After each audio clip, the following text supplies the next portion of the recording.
Friends, आज हम लोग अमीनो एसिड के बारे में अध्ययन करेंगे। अमीनो अम्ल प्रोटीन के जो होते हैं क्लक होते हैं। ये रंगीन क्रिस्टलीय ठोस पदार्थ होते हैं, जल में विलय तथा अम्ल व क्षार में भी विलय होते हैं, किंतु कार्बन ग्लाइकों में विलय होते हैं।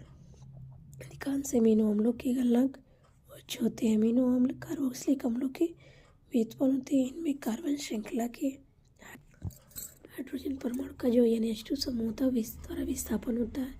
अमीनो अम्लों का समान सूत्र NH2 double bond R COOH होता है। अमीनो अम्ल के CH समूह से जुड़े कार्बन परमाणु क्रम से अल्फा बीटा गामा डेल्टा संकेतन करते हैं, मतलब इस कार्बन को। इसमें देखिए अल्फा अमीनो अम्ल यहाँ देखा जाए तो ये NH2 समूह द्वारा विस्थापन अमीनो अम्लों में, तो इसको अल्फा अमीनो अम्ल कहेंगे। इसको अल्फा अमीनो अम्ल कहेंगे। अल्फा अमीनो अम्लों में NH2 समूह जो था अल्फा कार्बन से जुड़ा अल्फा अमीनो अम्ल, और जब बीटा से जुड़ा हो बीटा, जब प्राकृतिक रूप से अल्फा अमीनो एसिड प्राप्त होते हैं। अल्फा अमीनो एसिड का समान सूत्र देखिए होता है RCH NH2 COOH। R alkyl भी हो सकता है और एरिल भी। कुछ प्रमुख अल्फा अमीनो एसिड निम्नलिखित हैं। पहला glycine CH2 NH2 COOH, alpha amino acetic acid 2 amino ethanoic acid. दूसरा alanine CH3CH NH2 COOH, alpha amino propionic acid या 2 अमीनो प्रोपियानिक एसिड। यहाँ देखिए वेलिन है। वेलिन का फॉर्मूला होता है CH3 का whole twice CH NH2 COOH 2 amino 3 methyl butanoic acid. Leucine का होता है CH3 का whole twice CH2CH H2 COOH 2 amino 4 methyl pentanoic acid. Amino अम्ल का द्विध्रुवीय प्रकृति क्या होता है? अमीनो अम्ल का COOH समूह अम्लीय गुण को थायमीन समूह क्षारीय गुण को प्रदर्शित करता है। अल्फा अमीनो एसिड को जल में घोलने पर इसका COOH समूह ये आयन का त्याग करके कार्बोक्सिलेट आयन, मतलब C double bond -1 negative charge, और उससे हाइड्रोजन आयन NH2 समूह ग्रहण करके अमोनियम आयन ये परिवर्तित हो जाता है। जिस प्रकार से अमीनो अम्ल का एक सिरा धनावेशित दूसरा सिरा ऋणावेशित होता है, जिससे अमीनो अम्ल का एक अणु द्विध्रुवीय, जिसके कारण से इसे ज्यूटार आयन कहते हैं। जैसे यहाँ पे आप देख रहे हैं, इसे हम क्या कहेंगे? ज्यूटार आयन। कब? जब एक हाइड्रोजन परमाणु NH3 परमाणु के साथ चला जाए। कौन सा है? कार्बोक्सिलिक अम्ल का चला जाए कार्बोक्सिलेट आयन, तो यह ज्यूटार आयन में कन्वर्ट होगा। अब यहाँ देखते हैं अमीनो अम्ल का वर्गीकरण, क्लासिफिकेशन ऑफ अमीनो एसिड। पहला प्रकृति के आधार पर अमीनो अम्ल 4 प्रकार के होते हैं: उदासीन, अम्लीय, क्षारीय, सल्फर युक्त। तो उदासीन उसे कहेंगे कि जिसमें दोनों समूह समान संख्या में होंगे, उसे हम उदासीन कहेंगे। जैसे इसमें NH2 एक और COOH भी, ये ग्लाइसिन का फार्मूला है। अम्लीय अमीनो अम्ल मतलब जिसमें COOH समूह अधिक हो और एक NH2 समूह से हम अम्लीय अमीनो अम्ल का एग्जाम्पल में देखिए एस्पार्टिक अम्ल और ग्लूमेटिक अम्ल। तो इसमें देखिए COOH समूह 2 है और NH2 समूह 1 है, तो ये अम्लीय अम्ल है, अम्लीय अमीनो एसिड है। इसका नाम एस्पार्टिक एसिड है। ग्लूटामिक एसिड में भी तो COOH समूह और एक NH2 समूह, बस इसमें एक CH2 बढ़ गया, तो इसीलिए ग्लूटामिक अम्ल का हो गया। अब देखिए यहाँ क्षारीय अमीनो अम्ल, ये अमीनो अम्ल जिनमें एक COOH समूह तथा 2 या 2 से अधिक NH2 समूह पाया जाता है, उसे क्षारीय अमीनो अम्ल कहते हैं। जैसे लाइसिन। अब यहाँ देखिए लाइसिन में NH2 समूह 2 और COOH समूह है, इसलिए इसे क्षारीय, क्योंकि ये NH2 जो ग्रुप होता है क्षारीय ग्रुप को देता है, ये अम्ल ग्रुप को देता है। अब देखिए सल्फर युक्त अमीनो अम्ल, तो ऐसा अमीनो अम्ल जिससे सल्फर उपस्थित होगा उसे सल्फर अमीनो युक्त कहेंगे। जैसे देखिए उपस्थित है, ये सिस्टीन का फार्मूला है। यह देखिए हाइड्रोकार्बन की प्रकृति के आधार पर अमीनो अम्ल 2 प्रकार के होते हैं: एलिफैटिक अमीनो अम्ल, वे अमीनो अम्ल जिनमें 5 श्रृंखला के रूप में एल्किल मूलक होता है, उन्हें एलिफैटिक अमीनो अम्ल कहते हैं। जैसे एलानिन CH3CH NH2 COOH। वे देखते हैं एरोमेटिक अमीनो अम्ल, वे अमीनो अम्ल जिनमें 5 श्रृंखला में एरिल समूलक जुड़ा होता है, उसे कहते हैं। जैसे फेनिलएलानिन, इसमें देखिए भी गुण जुड़ा हुआ है C6H5, ये एरिल ग्रुप है। CH2CH COOH NH2, ये फेनिल जो है एरोमेटिक अमीनो अम्ल है। अब यह देखते हैं तीसरा अमीनो समूह की स्थिति के आधार पर अमीनो अम्ल में NH2 समूह के जोड़ने की स्थिति के आधार पर भी निम्न, मतलब NH2 किस प्रकार से जुड़ा हुआ है। जिसको देखिए अल्फा अमीनो अम्ल, मतलब अल्फा पोजीशन से जब NH2 ग्रुप रहा है तो उसे हम अल्फा अमीनो एसिड कहेंगे। बीटा मतलब वो बीटा समूह पोजीशन से, और गामा मतलब वो गामा पोजीशन पे जुड़ा हुआ, तो इसे हम गामा अमीनो अम्ल कहेंगे। अब हम DL विन्यास अमीनो अम्ल में देखते हैं, तो अल्फा अमीनो अम्ल में केवल ग्लाइसिन में असमित कार्बन परमाणु नहीं पाया जाता है। इसके अलावा अन्य सभी अल्फा एमिनो एसिड में अल्फा कार्बन परमाणु असममित अर्थात कीरल कायरल होता है, जिससे अल्फा एमिनो एसिड के दो त्रिविम समवामय डी और एल विन्यास देते हैं। जैसे ये कायरल कार्बन है, चारों ग्रुप डिफरेंट है और ये नेक्स्ट ग्रुप राइट साइड है तो डी एमिनो एसिड और इसमें लेफ्ट साइड है तो एल एमिनो एसिड। प्राकृतिक रूप से सभी alpha amino acid L amino acid के रूप में मतलब इस फॉर्म में होते हैं, इस फॉर्म में नहीं होते। अब ये देखते हैं पेप्टाइड बन क्या है। तो देखिए दो समान या असमान अल्फा एमिनो एसिड के संघनन से पेप्टाइड बनता है।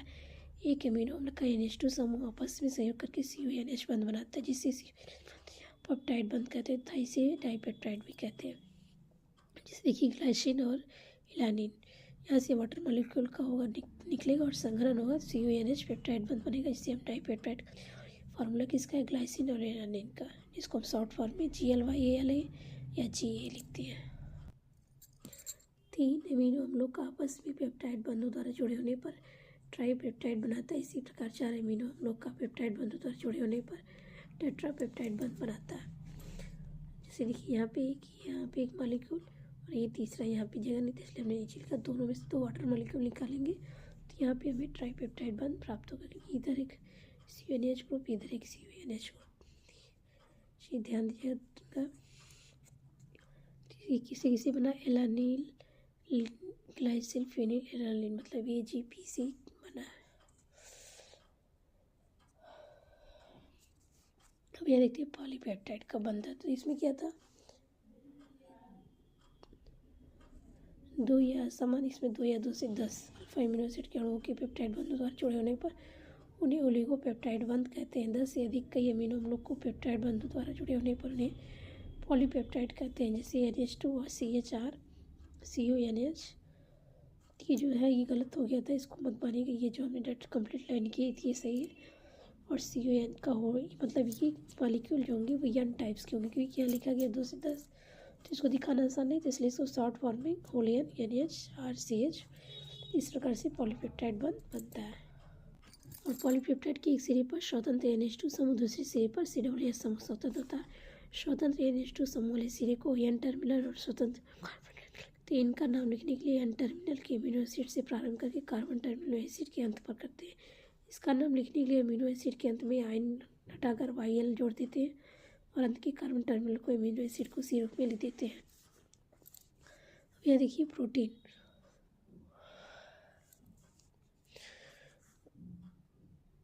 तो प्रोटीन जो होती है जीवन की एक संरचनात्मक और क्रियात्मक इकाई है। प्रोटीन शब्द का प्रयोग सर्वप्रथम मूलर वैज्ञानिक ने 1839 में किया था। ये कार्बन नाइट्रोजन ऑक्सीजन नाइट्रोजन युक्त उच्च अणुभार वाले जटिल कार्बनिक यौगिक होते हैं। इनमें थोड़ी मात्रा में सल्फर और फास्फोरस भी उपस्थित होता है। अब यहाँ देखते हैं प्रोटीन का वर्गीकरण। तो देखिए स्रोत के आधार पर मतलब जिस सतह पर वो प्राप्त होते हैं तो 2 प्रकार के होते हैं, पहले वनस्पति, दूसरा जंतु प्रोटीन। तो वनस्पति प्रोटीन मतलब जो पौधों से प्राप्त हो, पेड़ पौधों से, उसे वनस्पति कहेंगे, जैसे मूंगफली, सोयाबीन, दालें और मशरूम। जंतु में पहला तो दूध आएगा, दूसरा मांस, मछली, अंडा। अब यहाँ रासायनिक संगठन के आधार पर जब देखते हैं तो रासायनिक संगठन के आधार पर ये 3 प्रकार के होते हैं। जैसे पहला सरल संयुग्मी प्रोटीन,